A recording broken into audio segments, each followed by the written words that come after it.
Bismillah. Assalamualaikum warahmatullahi wabarakatuh.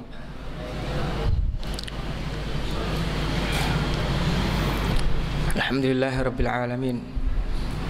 Hamdan katsiran tayyiban kama amar. Hamdan kama yanbaghi li jalali wajhihi wa 'azimi sultanih. Asyhadu an la ilaha illallah wahdahu la syarika lah. Wa asyhadu anna Muhammadan abduhu wa rasuluh. Allahumma salli ala Muhammad wa ala alihi wa sahbihi wa man tabi'ahu bi ihsanin ila yaumiddin.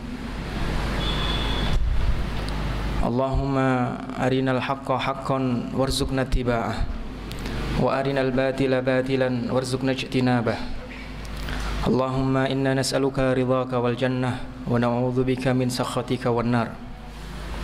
Amma ba'du. Bapak Ibu jamaah salat maghrib yang dimuliakan Allah Subhanahu wa ta'ala, puji syukur alhamdulillahirabbil alamin, kita panjatkan kehadiran Allah. Malam hari ini kita diberikan kenikmatan dan juga kesempatan oleh Allah Subhanahu wa ta'ala untuk hadir di majelis ilmu, melanjutkan kembali tadabbur Al-Quranul Karim, kitab suci yang dengannya Allah Subhanahu wa ta'ala memberikan kebaikan dan keberkahan kepada generasi pertama umat ini. Kitab suci yang dengannya Rasulullah Muhammad sallallahu alaihi wasallam menjadikan generasi pertama sebagai generasi terbaik. Maka kalau kita hari ini ingin menjadi generasi terbaik, meneladani generasi terbaik, maka panduannya adalah Al-Quran. Sebagaimana Imam Malik rahimahullah, imam ahli Madinah, pendiri madhab Maliki, mengatakan bahwa lan tasluha hadhil ummatu illa bima saluhat bihi awwaluha. Umat ini tidak akan pernah baik, umat ini tidak akan pernah baik kecuali diperbaiki dengan cara yang digunakan untuk memperbaiki generasi awalnya. Dan kalau generasi awal umat ini yaitu para sahabat baik dengan kurikulum Al-Quran, maka kita pun juga sama akan baik kalau kurikulum hidup kita itu adalah Al-Quran. Panduan hidup kita itu adalah Al-Quran. Kita berharap mudah-mudahan Allah Subhanahu wa ta'ala memberikan kepada kita ilmu tentang kitab sucinya dan memudahkan kita untuk mengamalkan, insyaallah. Amin ya rabbal alamin.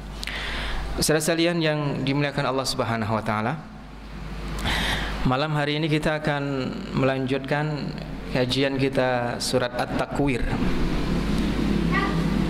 Yang terakhir kemarin kita membahas tentang ayat yang ke-7, wa idzan nufusu zuwijat, dan jika ruh-ruh dipertemukan kembali dengan jasadnya.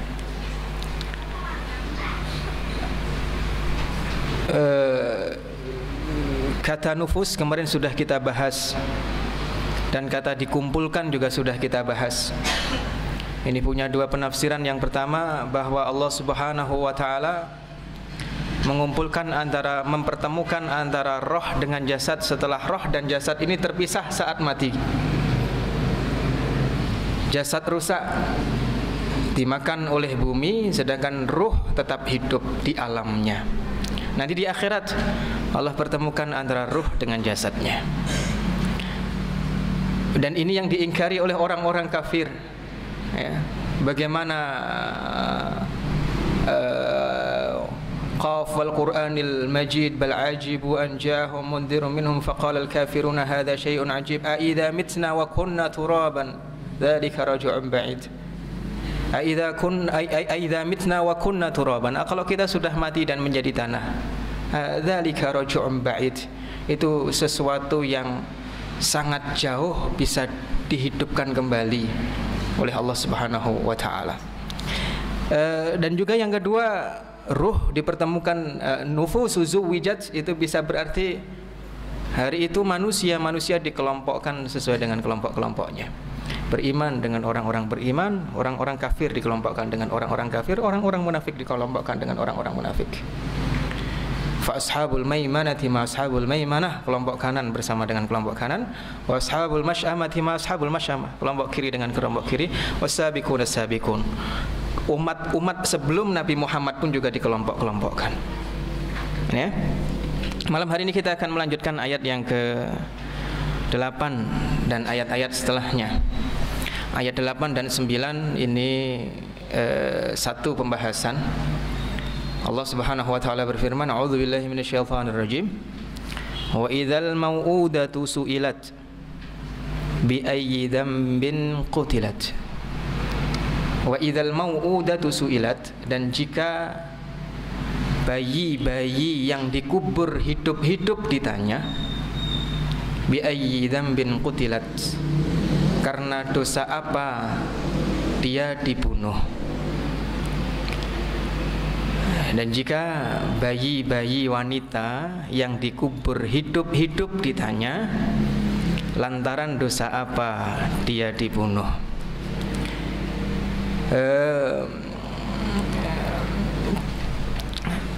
Ada juga cara qiraah yang lain untuk membaca ayat ini. Kalau tadi saya sampaikan wa idzal mau'udatu su'ilat bi ayyi dzambin qutilat, artinya tadi saya sampaikan. Ayat ini juga bisa dibaca dengan bacaan wa idzal mau'udatu sa'alat bi ayyi dzambin qataltani.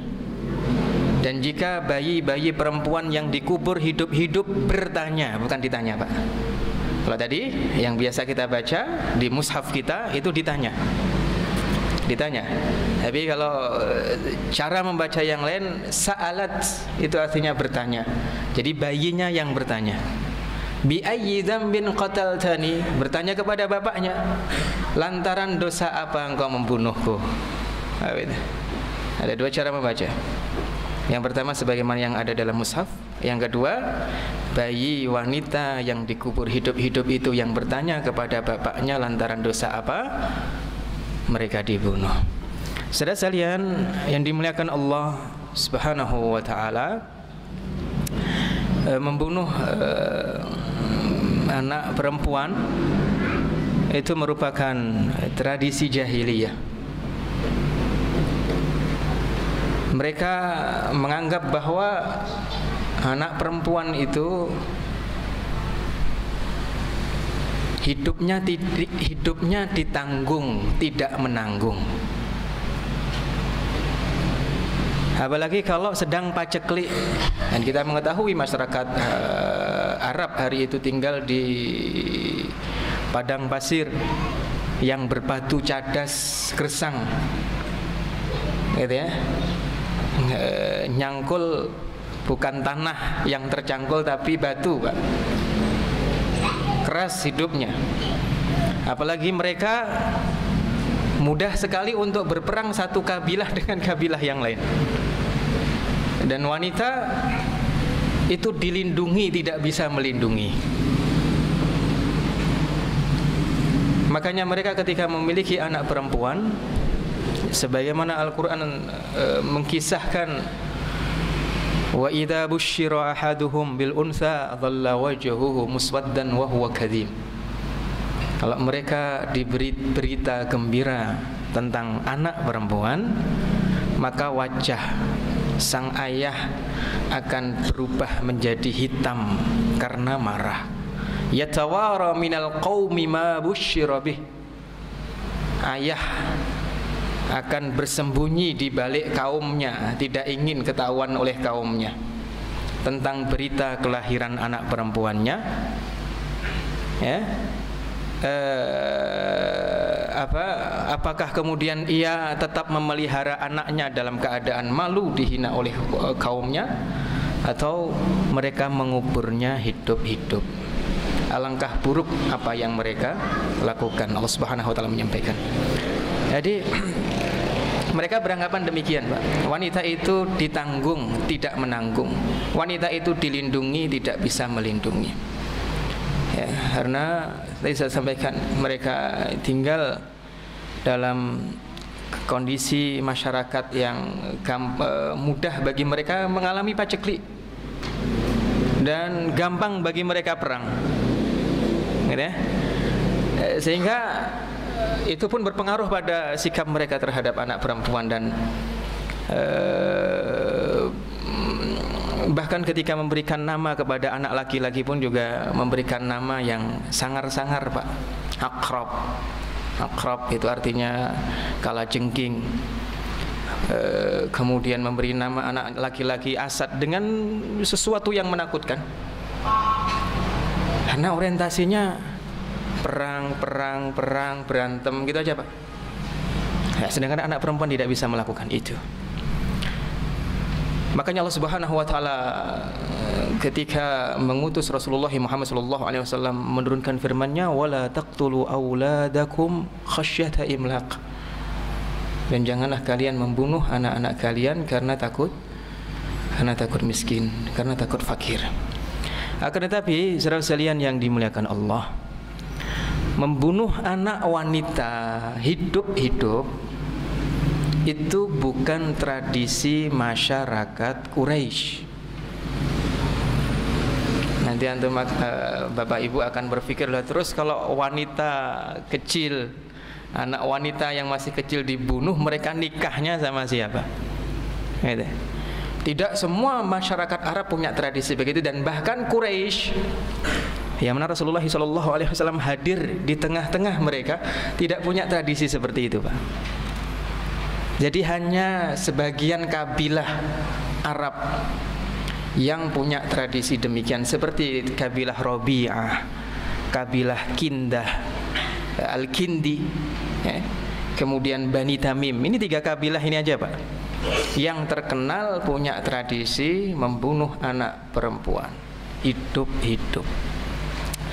Jadi tidak semua Arab, apalagi Quraisy, tidak mengenal tradisi ini. Ya. Akan tetapi Quran Allah turunkan bukan hanya untuk Quraisy, tapi untuk semua umat manusia. Sehingga yang disapa bukan hanya Quraisy, tapi tradisi apapun yang bertentangan dengan hukum Allah diganti. Gitu ya. Jadi ini hanya terjadi pada 3 kabilah Arab saja. Satu kabilah Rabi'ah, yang kedua kabilah Kindah, yang ketiga kabilah Bani Tamim. Sebagaimana ada sahabat Rasulullah Muhammad sallallahu alaihi wasallam yang sebelum masuk Islam, ya, namanya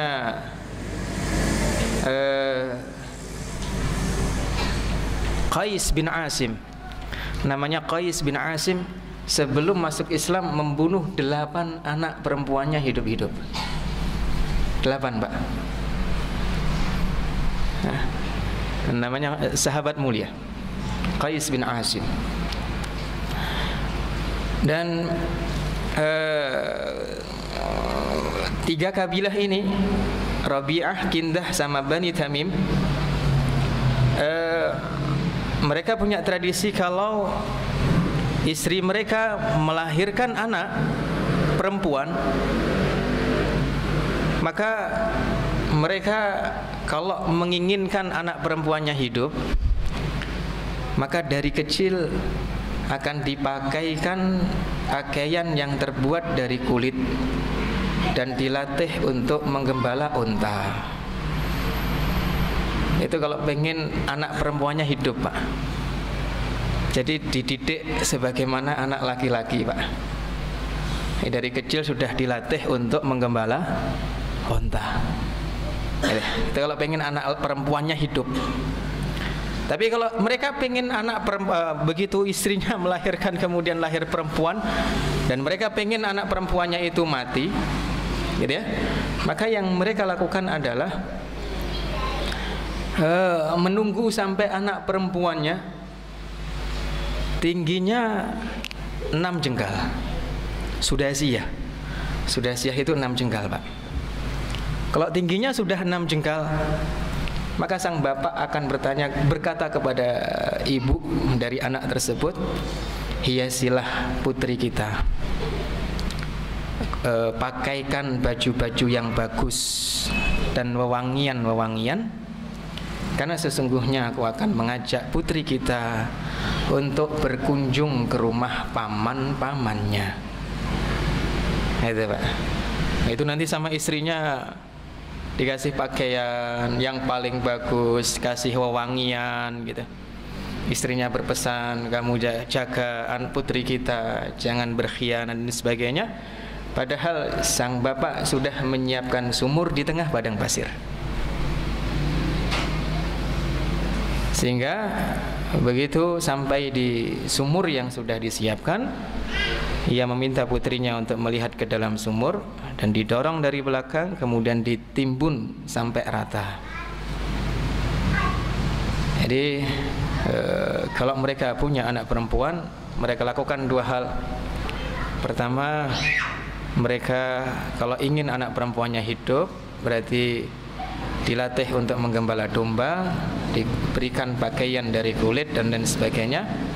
Kalau ingin anak perempuannya mati, maka ditunggu sampai panjang atau tingginya 6 jengkal. Atau dalam riwayat yang lain disebutkan, bahwa 3 kabilah ini, Kindah, Rabi'ah sama Bani Tamim, itu kalau ada wanita yang sedang makhot itu kontraksi, Pak. Kontraksi mau melahirkan. Kalau ada wanita yang kontraksi mau melahirkan, maka suaminya akan mengajak wanita itu untuk makhot di samping lubang yang ia buat. Nah, Pak, jadi gali lubang, makhotnya, kontraksinya di samping lubang, Pak. Begitu kontraksi keras, ngedennya keras dan mengeluarkan bayi, kok bayinya perempuan tinggal ditimbun. Kalau bayinya laki-laki akan mereka ambil.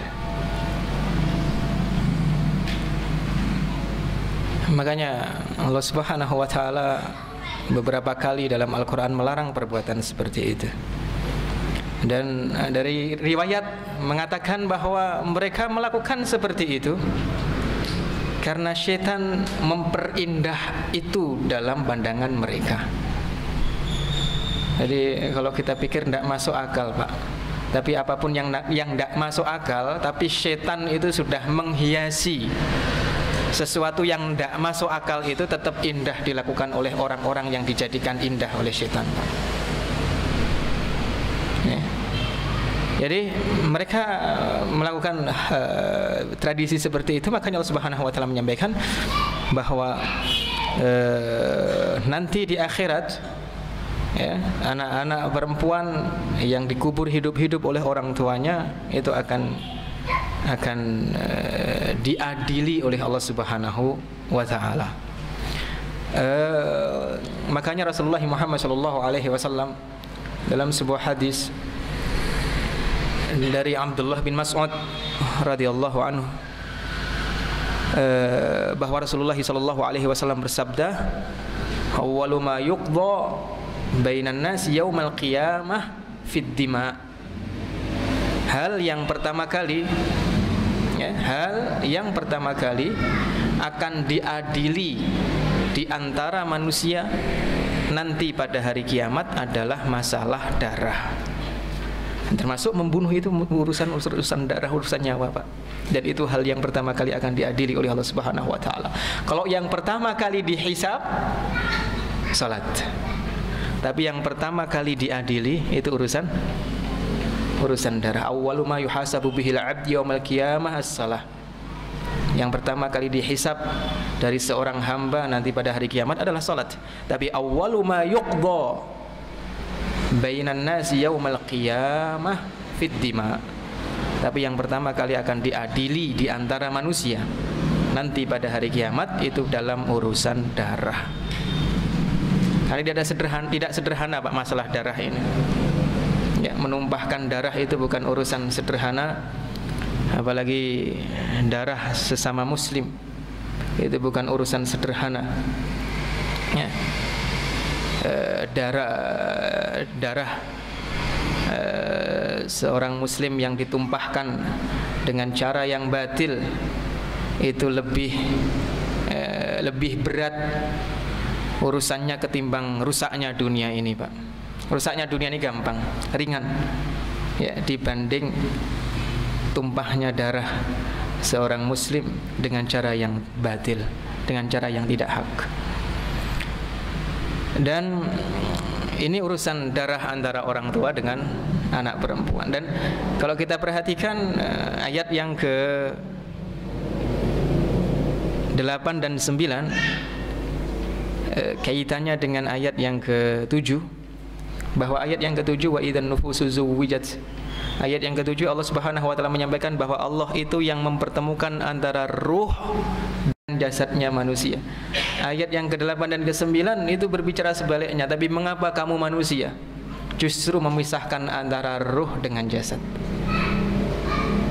Ya, ayat yang ke-7 Allah wa idzan nufusu zuwijat.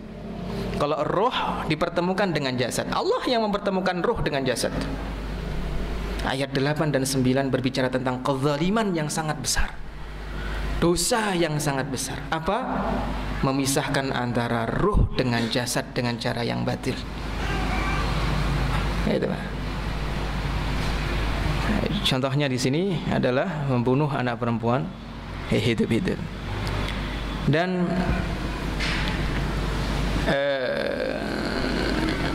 dikisahkan bahwa Sa'sa'ah bin Najiyah. Sa'sa'ah bin Najiyah ini orang jahiliyah Pak. Ini kakeknya Farazdak.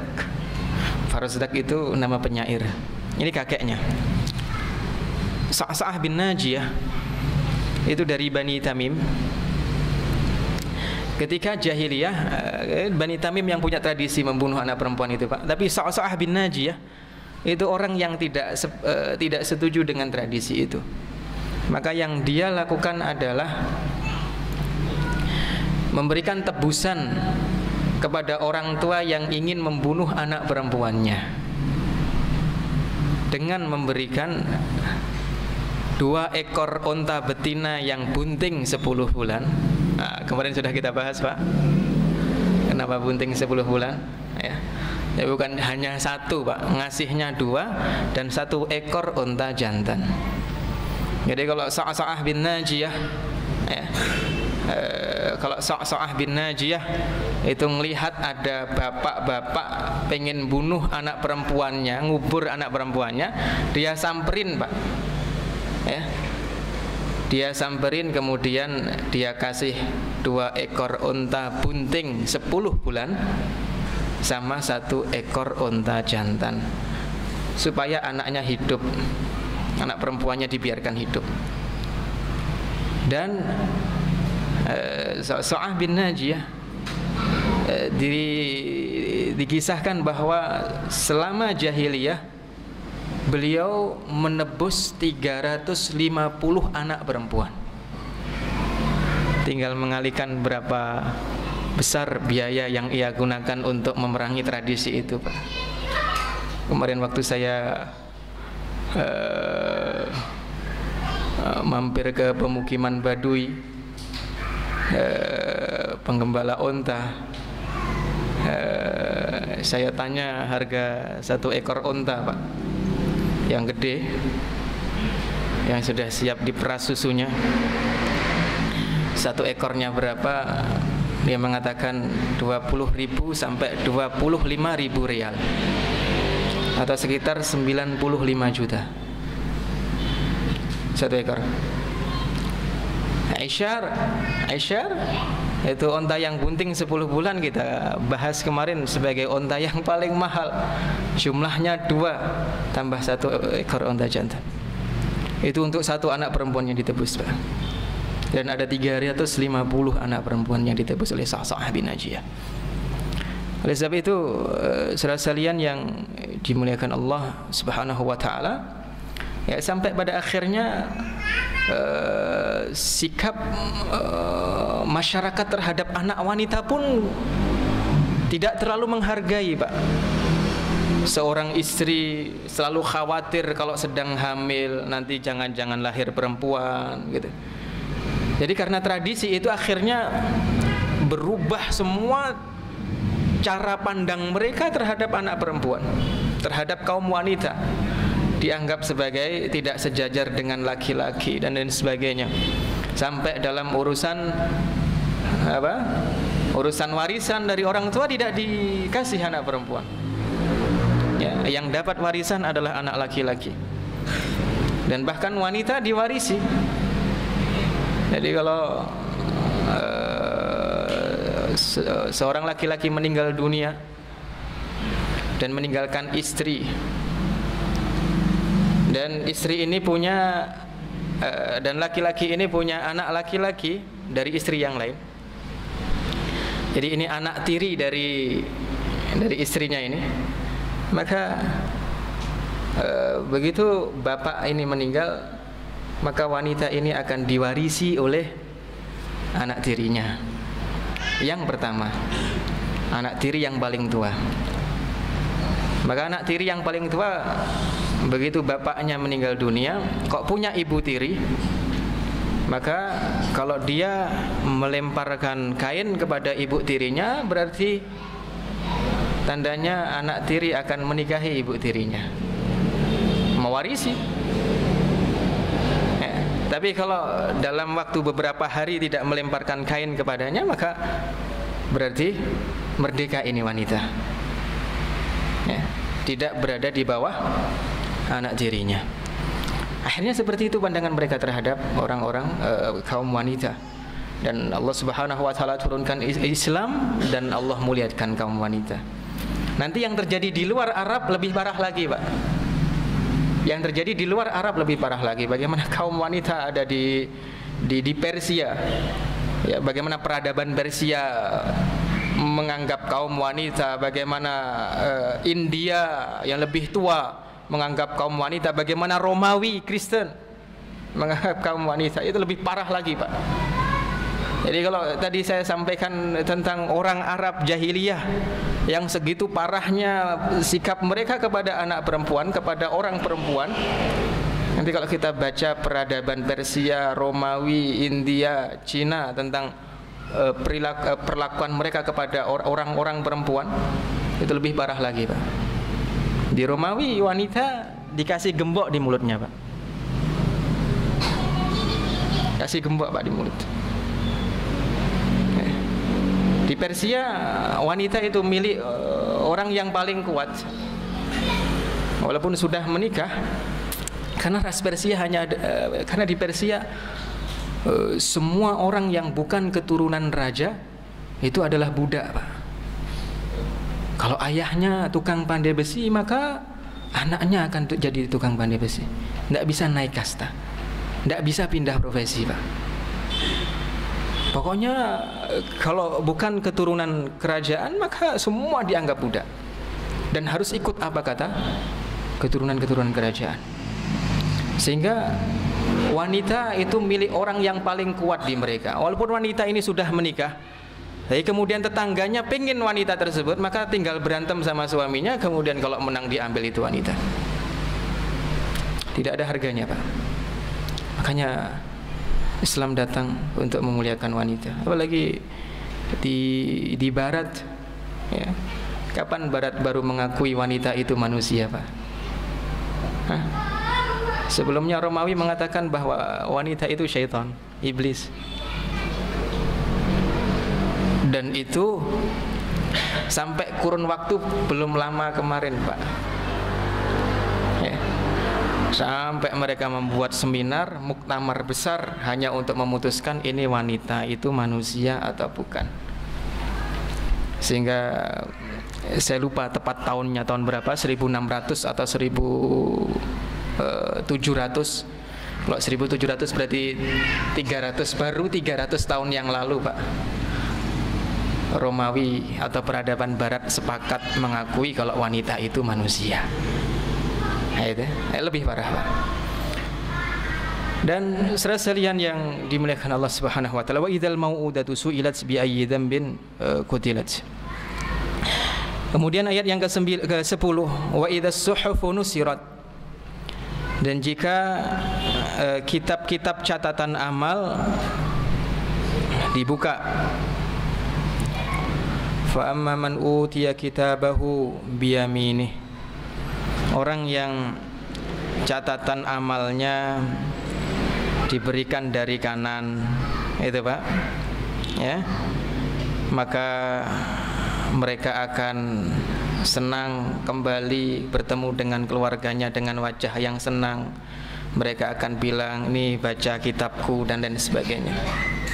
Ya, semua kitab catatan amal pada hari itu dibagikan. Ada yang diberikan kitab catatan amal dari sebelah kanan, dan ada juga yang diberikan kitab catatan amal dari sebelah kiri. Dan semua mengungkap apa yang dilakukan oleh kita ketika masih di dunia, ya, sehingga ketika mereka membaca kitab itu, mereka mengatakan, ma li hadzal kitabi la yughadiru saghiratan wala kabiratan illa ahsaha. Wahai Allah, ini kitab apa yang tidak menyisakan perkara yang besar dan perkara yang kecil melainkan tertulis di dalamnya. Ini dahsyat, Pak. Ini apa yang kita lakukan? Amal-amal besar kita sampai amal-amal kecil kita semua ada di situ, baik ataupun buruk. Ya, baik ataupun buruk, semua tercatat di sana dan tidak ada yang luput dari catatan kitab itu. Semua, Pak. Sekecil apapun kita lakukan, ya, sesepele apapun itu kita lakukan. Saya pernah menulis tentang biji ketumbar di dalam batu, ya, nasihat Luqman kepada anaknya, surat Luqman ayat 16, ya bunayya innaha intakum mithqala habbatin min khardalin fatakun fi sakhratin aw fis samawati aw fil ardi ya'ti biha Allah. Ya, innallaha latifun khabir. Wahai anakku, sesungguhnya amal perbuatan itu, ya, ya bunayya innaha intakum mithqala habbatin min khardah. Sesungguhnya amal perbuatan itu walaupun seberat biji ketumbar. Satu, Pak. Fatakun fi sakhrah, ya, kemudian ada di dalam batu. Aw fis samawat, atau jatuhnya di langit. Aw fil ard, atau biji ketumbar itu jatuh ke bumi. Ya'ti bihallah, nanti Allah akan hadirkan siapa yang menjatuhkan biji ketumbar ini. Ya, kalau kita, Pak, jatuh biji ketumbar, ya, tidak mungkin kita pungut, Pak. Ya, belanja, ya, belanja, kemudian tempat ketumbarnya bolong dikit, ada ketumbar satu jatuh, ya, jatuh gitu. Tidak mungkin, Pak, kita pungut walaupun kita ngerti tempat jatuhnya. Tapi ini jatuh di tempat yang tidak ada satupun orang yang tahu. Di dalam batu, ya, kalau di dalam batu itu kita bingung, Pak, ini batunya batu yang mana, gitu ya. Begitu aufis samawat, atau di langit, ya, batunya di langit. Di langit itu banyak batu-batu meteorit, Pak. Kita milih-milih satu, kan banyak sekali batu-batu di langit. Tapi Allah setelaten itu, Pak, mencatat semua amal perbuatan kita. Makanya wa idzas suhufu nusyirat. Ya, makanya kita harus hati-hati dengan apa yang kita lakukan, karena keburukan sekecil apapun tertulis di dalam kitab. Dan kita juga harus bersemangat dalam beramal soleh, walaupun amal soleh itu sederhana dan tidak dilihat oleh orang, karena Allah Subhanahu wa ta'ala pasti mencatatnya. Oleh sebab itu, untuk keburukan-keburukan dan kekhilafan yang kita lakukan, kita selalu meminta kepada Allah, Allahumma innaka afuwun karim tuhibbul afwa fa'fu anna. Ya, Allahumma innaka afuwun karim. Allah itu ghafur, Allah itu afu. Ghafur itu Allah mengampuni dosa kita. Afuwun, Allah itu memaafkan. Memaafkan itu mengampuni dosa kita dan menghapus keburukan kita dari catatan amal kita. Ada ghafur itu mengampuni, Pak. Jadi dosa kita sudah diampuni oleh Allah, tapi catatannya masih ada. Dalam catatan amal masih ada. Kita melakukan A, B, C, masih ada. Tapi sudah diampuni oleh Allah. Dan Allah itu afuwun. Allah itu maha memaafkan. Apa artinya memaafkan? Memaafkan itu artinya Allah maafkan dosa dan kesalahan kita, dan Allah hapus dari catatan amal kita. Insyaallah. Wa idza suhufu nusyirat.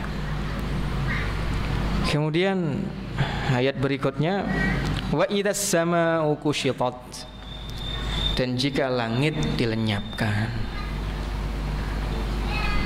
Pertanyaannya, 6 kedua ini dari ayat 7 sampai ayat 13 itu terjadi setelah kiamat, terjadi di hari akhir, Pak. Tapi langitnya masih, ya kan? Jadi bumi sudah rusak, gunung sudah hancur, matahari sudah Allah padamkan, semuanya di ayat 1 sampai ayat 6. Ya. Kemudian ayat 11 Allah berfirman, dan kemarin saya sampaikan ayat 7 sampai ayat 13 itu terjadi ketika hari akhirat. 1 sampai 6 terjadi ketika hari kiamat. Paham, Mbak? Nah, setelah kiamat selesai baru masuk hari akhirat. Dan jika langit dilenyapkan, kushitat itu artinya, kushitat itu kalau ini stiker, Pak, saya klentek begini namanya kushitat. Jadi kalau di kaca ada stiker kemudian kita lepas, itu namanya kushitat. Dan langit yang segitu tebal akan diklentek oleh Allah Subhanahu wa taala. Ketujuh lapisnya. Satu lapisnya tebalnya berapa? Tebalnya berapa? 600 tahun perjalanan cahaya. Hadis ketika Rasulullah Muhammad SAW di Madinah ditanya oleh orang Yahudi, ya, jarak antara bumi dengan langit itu berapa? Ya, jarak antara langit pertama dengan langit kedua berapa? Rasulullah SAW sampaikan, jarak bumi dengan langit itu 600 tahun. Tebalnya langit pertama 600 tahun perjalanan. Jarak langit pertama dengan langit kedua 600 tahun. Tebalnya langit kedua 600 tahun sampai langit ketujuh, Pak. Ya, seperti itu. Dan setebal itu, Pak, akan dikelentek oleh Allah Subhanahu wa taala. Ya. Khusyitat. Sehingga kalau kita memahami zahir ayat ini menyampaikan bahwa ketika alam semesta hancur, ya, ketika alam semesta hancur, maka langit ini masih tersisa, Pak. Langit ini masih ada. Kiamat terjadi, langit itu masih ada. Tapi Allah Subhanahu wa taala di surat yang lain berfirman, idzas samaa'un fatarat, atau wa idzas samaa'un syaqqat, jika langit itu terbelah. Ada tapi terbelah, Pak. Ada tapi sudah rapuh. Ya. Sehingga semuanya rusak, tapi langit masih ada. Ya, langit masih ada. Dan langit itu baru kemudian disingkap oleh Allah Subhanahu wa taala, dikelentek satu persatu. Baru nanti antum akan mendapati ayat 12 dan 13, setelah langit dikelentek, neraka dipanasi dan surga didekatkan, karena surga ada di balik sana, Pak. Didekatkan. Jadi ini penghalangnya dihilangkan dulu, Pak. Paham? baru surganya didekatkan. Ya, karena innallaha 'ala 'arsy istawa. Allah itu istawa di atas arsy. Ya. Dan di atas arsy ada kursi, dan arsy itu di atas langit. Dan di bawah situ ada surga, di mana Rasulullah SAW berkunjung ke sana ketika Isra dan Mi'raj. Itu dihilangkan dulu langitnya, baru kemudian surga didekatkan kepada orang-orang yang beriman. Ada penafsiran yang kedua bahwa langit ini sebenarnya sudah hancur ketika terjadi kiamat, sehingga hari akhirat langit itu tidak ada, Pak. Itu yang kedua, langit tidak ada, sehingga pada surat At-Takwir itu 7 hal terjadi sebelum ketika kiamat, 5 hal terjadi di hari akhir. Kalau kemarin saya sampaikan 6 ketika kiamat, 6 di hari akhir. Jadi ada 2 penafsiran. Ya, yang pertama, bahwa langit itu dilenyapkan, dikelentek. Dalam penafsiran kusyitot itu persis seperti kita nguliti domba, kambing, unta, itu kusyitot, Pak. Nguliti itu. Langit akan dibegitukan itu ketika hari akhirat, tidak ketika kiamat. Ketika kiamat terjadi, langit hanya insyaqqat, terbelah. Ya. Fakanat wardatan kaddihan, seperti bunga, Pak. Ya, atau langitnya retak, atau langitnya rapuh. Fahiya yauma idzi wahiyah, rapuh, Pak. Tapi masih ada. Kemudian dilenyapkan setelah hari akhir. Ada yang menyampaikan bahwa ini sudah hancur ketika kiamat. Hanya saja penyebutannya di tengah-tengah peristiwa yang terjadi di hari akhir. Allah alam bissawab.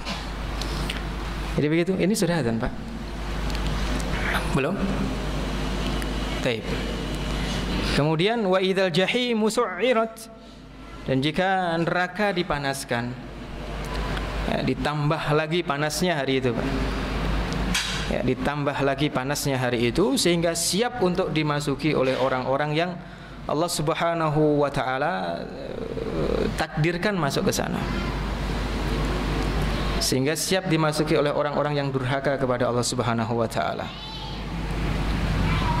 Dan jahim, neraka itu masyaallah sangat panas sekali, dan kita mengetahui bahwa Rasulullah Muhammad SAW bersabda bahwa sebuah batu dilempar ke dalam neraka selama 70 tahun belum nyampai ke dasar neraka. Dan Rasulullah menyampaikan, wallahi la yumla'an, dan demi Allah jahim, jahannam itu akan dipenuhi dengan jin dan manusia. Antum kebayang dalamnya, besarnya, batu dilempar 70 tahun belum nyampe dasar. Tapi Rasulullah menyampaikan, demi Allah itu neraka akan penuh. Demi Allah itu neraka akan penuh. Wal'iyadu billah, kita berlindung kepada Allah Subhanahu wa taala. Mudah-mudahan Allah Subhanahu wa taala melindungi kita dan keluarga kita dari sengatan api neraka. Rabbana atina fid dunya hasanah wa fil akhirati hasanah wa qina adzabannar. Kemudian ayat yang ke-13, wa idzal jannatu uzlifat, dan jika surga didekatkan. Orang beriman yang mendekati surga atau surga yang mendekati orang beriman, Pak?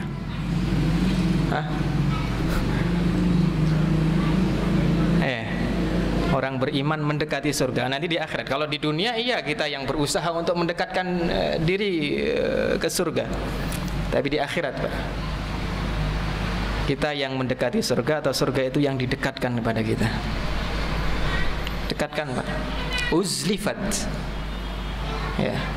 Dan jika surga itu didekatkan, dijadikan dekat dengan orang beriman. Dan surat Qaf Allah Subhanahu wa taala berfirman, wa uzlifatil jannatu lil muttaqin wa uzlifatil jannatu yawma idzil lil muttaqina ghaira ba'id. Hadza ma tu'aduna likulli awwabin hafiz. Dan surga pada hari itu didekatkan kepada orang-orang yang bertakwa dengan jarak yang tidak jauh. Insyaallah surganya sudah kangen untuk dimasuki oleh orang-orang yang taat, bertakwa kepada Allah Subhanahu wa taala. Hadanallahu hayyakum ajma'in. Insyaallah kita lanjutkan pada pertemuan yang akan datang. Assalamualaikum warahmatullahi wabarakatuh.